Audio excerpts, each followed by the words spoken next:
Hello and welcome to this very special episode of Betting People.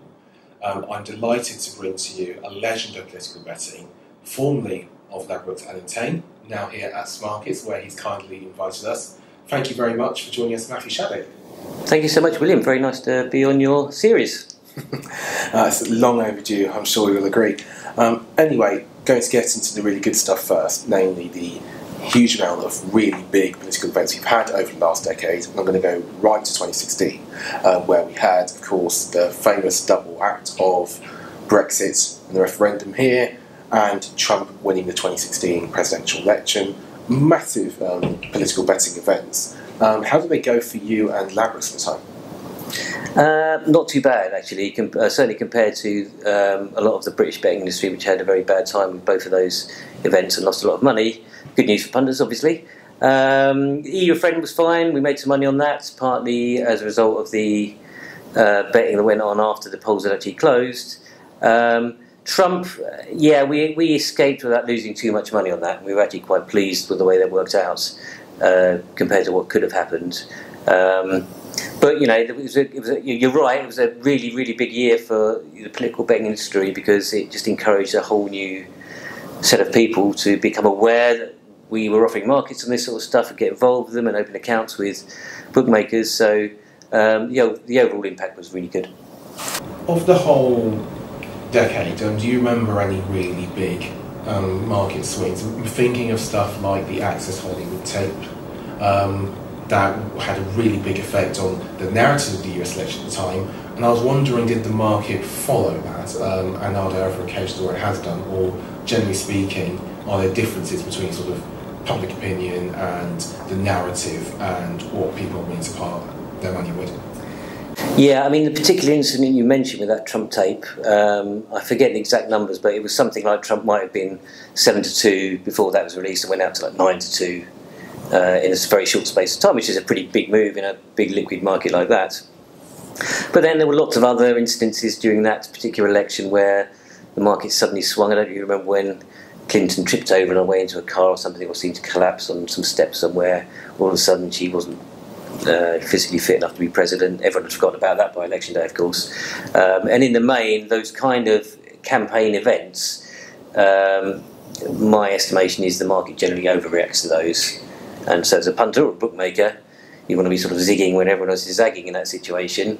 And a big exception would be the FBI investigation, reopening their investigation into Clinton's emails 10 days or so before the election. Now that probably, arguably, changed the result. And the market did react to that, in that instance, correctly, but I'd still say most of the time you're best off trying to ignore the campaign noise and switch off the news and just follow the polls. Have there ever been any candidates that have been just massively overrated by the market in direct contradiction with the polls for any of those reasons? You could argue Trump in 2020 was, although, you know, the actual result ended up being a lot closer than the polls suggested. I mean, the biggest example was Marine Le Pen in the 2017 French presidential election, because you know, she was routinely 20-25 points behind in the polls for the final round where she was up against Macron. But if you looked at the betting markets, you would have thought she was like 4 or 5 points behind. She was 40. I think we were laying her at 4 or 5 to 1 on the day of that election. That was kind of a reaction to what happened in 2016, because a lot of people who'd made money on backing Brexit and Trump were probably playing that money up on Le Pen, expecting, you know, the same sort of result to happen again. In other words, that the populist right-wing candidate would overperform the polls. But there was, you know, this would have been the biggest polling miss in history. So I'm kind of expecting her to be overrated again for the next election, but we'll see. Speaking of the polls and the political markets, these are two things that are often written about and often talk about. You know, other polls matching betting markets. Obviously, like last year in the US, they very much, I'd argue, were not, at least in probability terms. But on other occasions, they have.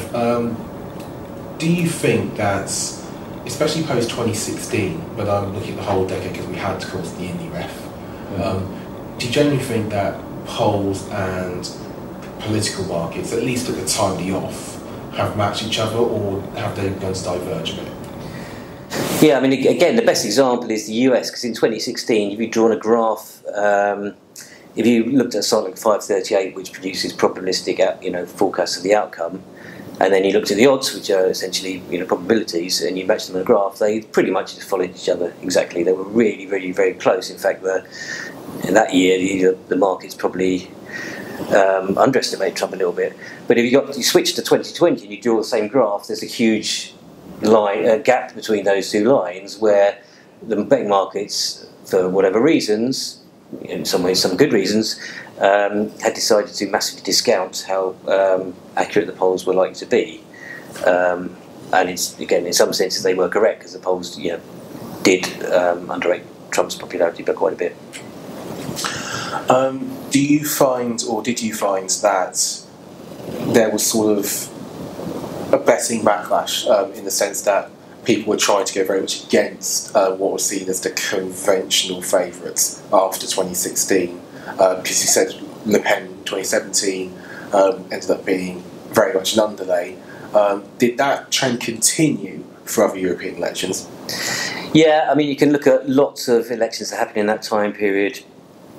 Ones that spring to mind were Sweden, Holland, Poland, Norway, where the markets just expected the sort of radical, the populist right candidates or parties to do better than the polling would suggest.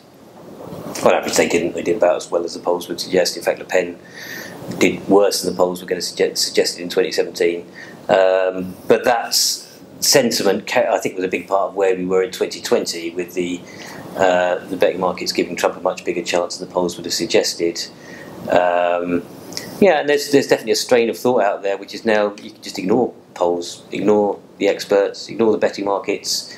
If you happen to know, if you're in a bubble of people who all think the same way as you do, then it's normal human sort of biases kick in, and you naturally think that these things are more likely to happen than other evidence might suggest. Going to another thing, but referendums have been, a big feature of that period, and now are much more politically bet on.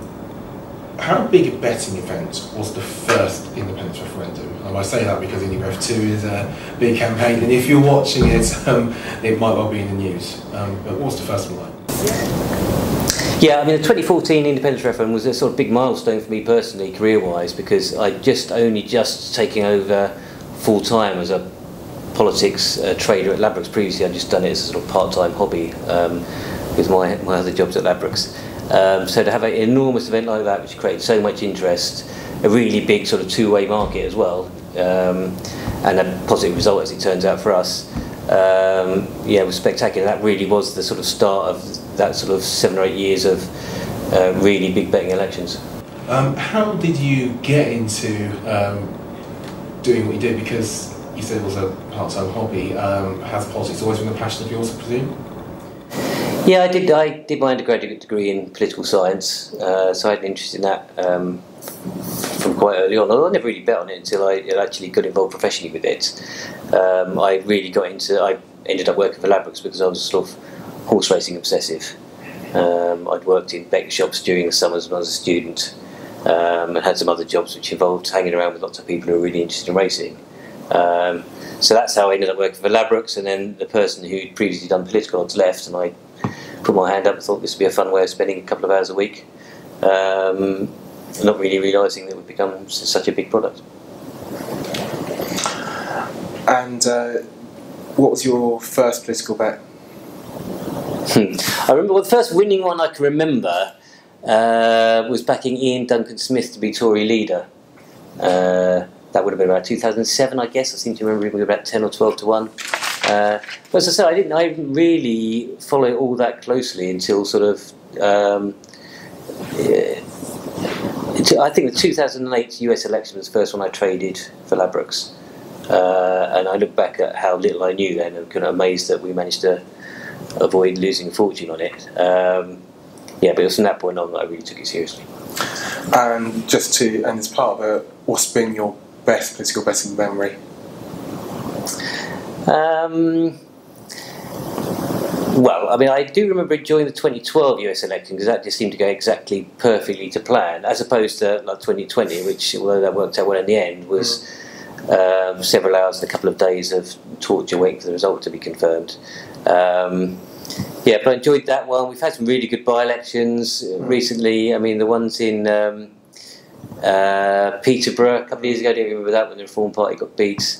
That was pretty fun. And just actually, we spent a lot of time during my years at Ladbrokes actually going out and doing sort of PR, physically going to elections, standing in market squares with your blackboard, pricing up the odds, and meeting politicians as they came by. That was a really fun part of the job.